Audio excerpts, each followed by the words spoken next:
Mexican police say the robbers got away with 2 stereo speakers as well as a backpack. The shooting death of Robin Wood is only the latest in a string of Canadian deaths in Mexico. It was around this time last year that CTV was telling you about another BC man fighting for his life in Mexico.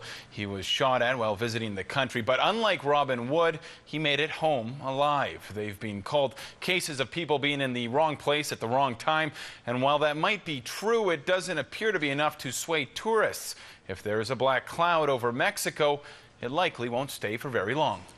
It's a home video that shook the country. It's just like a bed of glass on the sidewalk. It's the aftermath of a natural gas explosion that killed 7 people, including 5 Canadians, one of those a man from Nanaimo.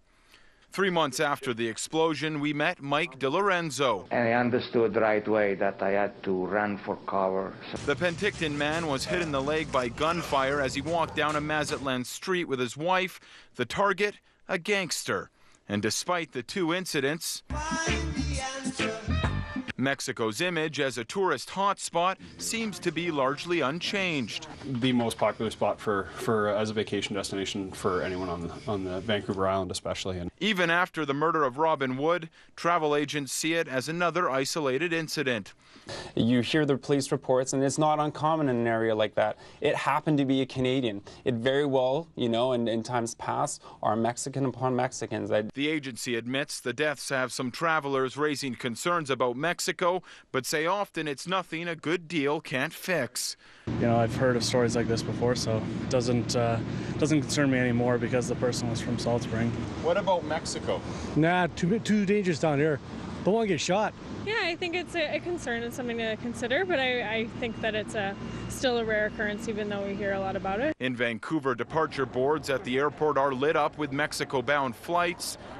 Resorts are probably the safest bet to go to, and you just pretty much get off the plane, get in a hotel bus, and then go into resorts. It's what CTV's Hudson Mack did. He says word of the Salt Spring man's death hasn't made its way across the country. We met a couple from Campbell River last night. Nobody here had heard about the incident. Nobody is aware, and nobody I have talked to has expressed any concern or fear about being here. It's not to say concerns don't exist. I know perfectly that some parts of my country are extremely dangerous right now. But she says not all parts. We're very comfortable selling these properties and these destinations with peace of mind that they're traveling to a relatively safe area. They're areas Canadian travelers are still flocking to, some for the last time. Foreign Affairs is advising Canadians against traveling to border areas in Mexico due to an ongoing drug war. With upcoming presidential elections in the country, Foreign Affairs says even more violence is expected and is urging all travelers to exercise a high degree of caution.